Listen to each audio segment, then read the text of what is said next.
Lydia Des Dolles, MA Connect TV, standing at Joyce Sua in Bray with boxing coach out here, Lee Taylor. What's the story? Really all good, yeah. Can't complain, yeah. Good show the weekend. Plenty of good fights, entertaining fights. Great crowd, you know what I mean? Everyone was there, everyone was buzzing, and at one stage I had to kind of tell everyone, pull back from the ring, you know what I mean? I think it was like, and I remember halfway through the night it was a call for extra barriers. That's right, yeah, everyone was just raring to go, you know what I mean? It was great for the fighters to have that kind of support there as well. Like.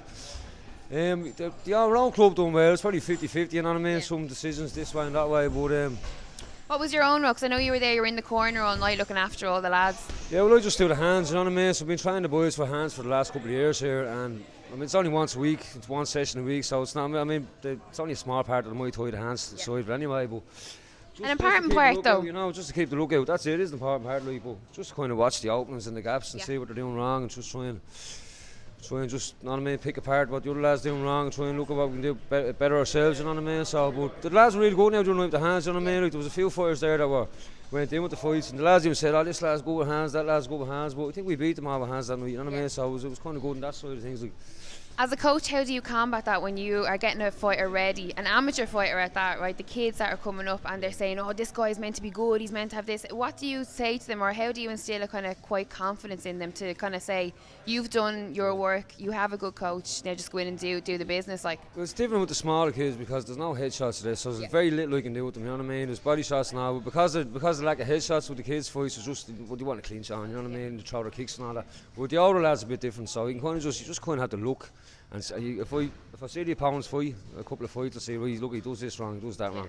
We just need to kind of get on top of that, you know what I mean, and try and pick apart what he's doing wrong, you know. But basically just have a look and see and try and just give him that confidence in that way, you know what I mean, that you have this and he has that. But a lot of lads here now, because they've been sparring, and my class is a real sparring class, you know what I mean, so it's all good heavy sparring going on here. So they all kind of have confidence enough to hands, you know. And they're improving every week, you know, every time you see them they are kind of improving as well, like, so just matter that. Do you think that's a very important element? Because the sparring thing is kind of like a topical conversation at the moment, you know, a lot of people saying like there's no need for hard sparring, then there's other people saying like how are you meant to fight if you don't know a good hard spar, you know? Well, I think, see, the Muay Thai and the boxing are different, like I know some Muay Thai, you do a hard spar in Muay Thai, you're limping for the next 2 weeks, you know what I mean, like, your legs are in bits. Whereas in the boxing you can walk away, you just, how you Rob? The boxing you just walk away, you know what I mean, you get hit in the head obviously, like, you know what I mean, but it's controlled sparring, like, you know what I mean? So you're not trying to knock someone out. Like, if you do catch a good shot, you got to let the lad recover. You don't go jump on him straight away after catching him. Like, if you catch a good shot, you need to just kind of pull back and let him recover a little bit. You know what I mean? But it is kind of, it's good as well for good spars that as well, because it does test your chin and you kind of gives you that bit of confidence too. We might be getting hit a good dig and I'm alright. You know what I mean? Like, I can hit this hard, I can do this, and kind of. Sometimes when the spars are really light, it's too easy to kind of get hit. I find if I'm sparring range it's really light, I'll just take everything because you don't care. But if you're sparring a good lad, and you know that if this lad catches you and hurts you, you're going to you're on the ball, you know what I mean? You're not going to let this lad try and hit you, so you keep the hands up and keep the head moving, you know? Absolutely.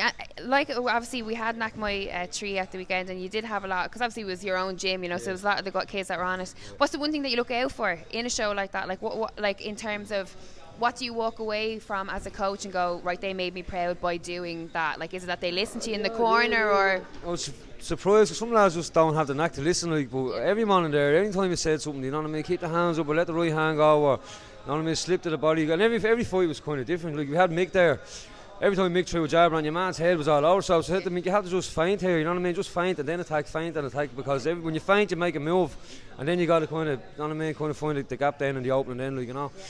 And with Eddie just couldn't get the right hand going, you know what I mean? He did in the last round, he had a great last round. I know he got injured in the first round, so it was a tough fight for him. Jack was brilliant with his hands, I thought, you know what I mean? I thought Jack clinched a little bit too much, and at the end of the day, he lost from the fight, I think, because your man was a little bit stronger in the clinch. Jack's, in particular, his progression over the last year even has been incredible. He's doing a bit of sparring outside here, like, as I said, what I'm doing with the boxing is only 1 hour a week. Now that's very, very little, you know what I mean? Like, but it does, like, obviously there's a bit of boxing going on here with the Muay Thai as well, but my side of things, it's only 1 hour once a week, so Jack's being kind of saying, well, that's probably not enough, you know what I mean? So he's going here and he's going there, and he's doing spars, getting better spars, getting spars with good boxers as well, like, and you can really see him improving on hands, you know.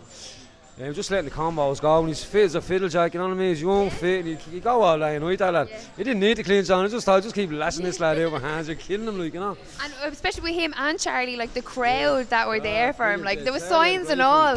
I remember saying to Rob afterwards, I was like, geez, I was like, at one stage I thought that was your man, your sister in the crowd, because they had Joy Sewell signs, and he's like, I never saw them girls before. Yeah, secret fan club, I think the boys have. But no, Charlie had a great fight, he was just, and his leg kicks, man, just. And that lad he fought was actually a boxer coming from Raider's Club, and Raider's gentleman, and now the man, young lad that fought Charlie, is a lovely chap too, you know what I mean? Like strong, very tough, very tough. For heavyweights they moved very well, didn't they? Yeah, stop. Jack was using the low kick really well, but he was setting it all up with his hands, you know what I mean? See him jab, low kick, everything he threw to him, he feinted with the hands, he was throwing in the low kick, like. And he got caught a lovely cracker of a right hand the second round, like, and he even told himself he was seeing deja vu after, he's seeing stars after these, you know what I mean? But he recovered well, do you know what I mean? That's when we had to shout at him, get your hands up. I knew we hurt him, you know what I mean? And for that split second, you drop your hands in that moment. You're seeing all them boards and everything else flying around your head. You need to get the hands up quick, you know. Absolutely. It's all about instincts after that, like, you know. Do you notice that in the new fighters that are coming up, they all have their hands down? I think it's MMA. I think they're seeing MMA fighters coming in with their hands down. Obviously, you know, with takedowns and stuff like that.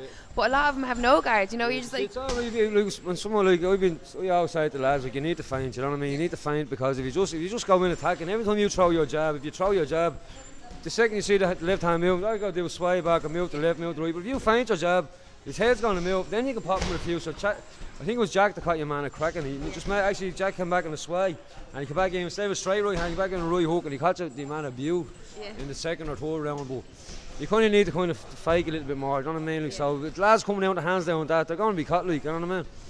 Yeah, they will get caught, like.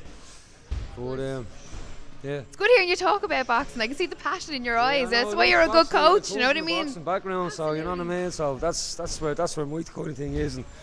And well, I mean, we were talking about, like, listen, your family. I mean, for anyone that doesn't know, Lee's sister is Ireland's greatest athlete, Katie Taylor. Like, KB, obviously. KB, they call me. KB. Katie's brother. No, Lydia, you're great in your own right. But obviously, we have Katie, her movie, the documentary that's just coming out. And I was telling you at the show, I was after going to see it, and I was delighted to see it in it. Brilliant, you were brilliant on screen. I know you were like, jeez, but you were. I'm paranoid about myself, so I don't even know why I'm here. I'm getting out of it. Roped into it. I was brilliant. I thought I was even watching myself. Now, we haven't actually seen the finalised copy of it. Yes. But I've seen the Galway copy down in the first kind of screen in the film festival in Galway, and it was 99% there. I think he might have said he might have to change a few little things here and there, Ross.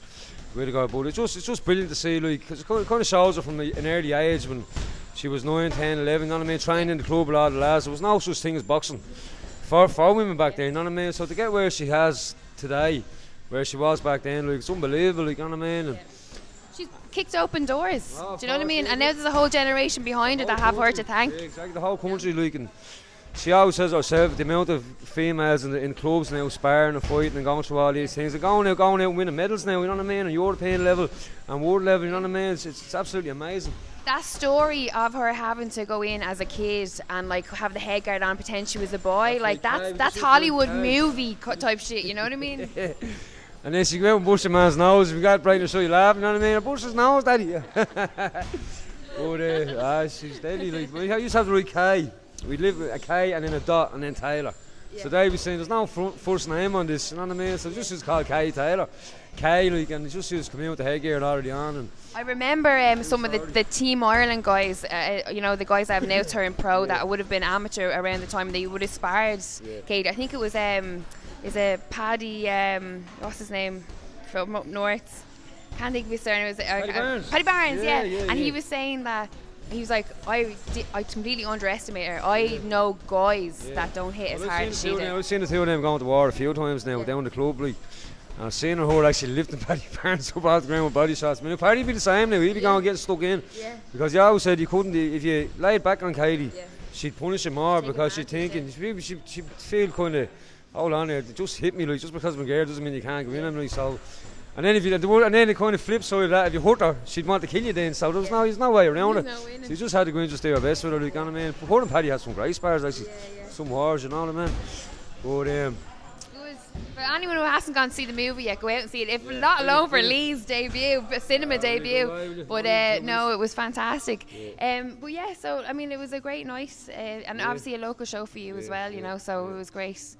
What's next now? Just keep on the boxing. I'm going to keep going with the boys. I might start doing a bit of training back myself. I've been kind of out of action for a while. I had a terrible fight my last fight. I was kind of out of action for a few years and didn't get going in the fight till the last round, and my fitness wasn't there. So it was kind of, by the time I got going, I was wrecked as it is. You know what I mean? So. It's a young man's sport, you know what I mean? But that is, arguably, you know, it's all in your mind, you know, and all that. We get all inspirational here. You're only as young as, but I remember when I covered the takeover, and when I went in, I was like, right, you know, I always went to show, and the promoters or whoever's there, right, who am I looking out for tonight? And they all said you that night. They were like, Lee Taylor, wait and see him. And I think you got like a first round. It's just, I think second round stoppage in that one. Yeah. Well, I don't think he was fouled. He shouldn't have come out after the first round. I don't think. Like, you know what I mean? I think they were in the corner for about 2 minutes deciding should he go in, should he go out. Came out anyway to give it a go, and fair play to him. He showed a lot of heart, that lad. Stephen, can't think of his second name. But just fitness with me, you know what I mean? Like, and I think the older, years ago when I trained, I'd always I'd spar worse than I thought, because when you're young, you get fired up and you want to just go. So all my fights were kind of fiery. Like when we sparring, I used to get picked off and sparring. Now it's the other way around. I'd be picking lads off, sparring, blocking everything. And then when it comes to the fight day, I'm just sitting on me after the first round and bollocks, you know what I mean? Because what the fuck, like, you know what I mean? So it's either trying for a good year before they even decide to do anything, or just, you know what I mean, it's just that's it. Like, I think there's a bit left in me, like, you know what I mean? Absolutely, you have to. There's one more post-fight interview left in you, yeah. Well, listen, thank you very much, I appreciate it. Lee Taylor for MMA Connect TV. Cheers, Lee.